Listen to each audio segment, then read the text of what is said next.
এবারের রোজারিতে আমার দুটো সিনেমা রিলিজ হচ্ছে, প্রেসার কুকার এবং পিনিক। প্রেসার কুকারের যিনি ডিরেক্টর, অনেক জনপ্রিয় একজন ডিরেক্টর রায়হান রাফি ভাইয়া, ওনার পরিচালনায়, এবং এখানে নারীদের জীবন নিয়ে স্ট্রাগলটা দেখানো হবে।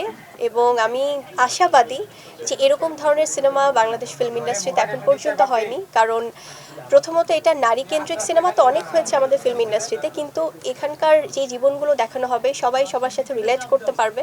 আর আমার ক্যারেক্টারটাও অনেক বেশি পরিচিত লাগবে সব নারীদের কাছে।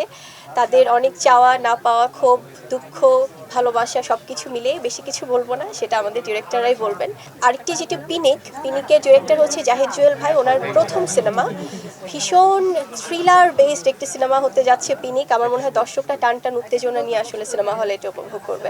তো আমি সবাইকে অনুরোধ করব, আপনারা প্লিজ রোজা শেষে যখনই ঈদ চলে আসবে, আপনারা পরিবার সহ আপনাদের সেই সুন্দর সময়টা বের করে সিনেমা হলে গিয়ে প্রেসার কুকার এবং পিনিক দেখবেন, এবং অবশ্যই আমাদের বাংলা সিনেমাকে সাপোর্ট করবেন।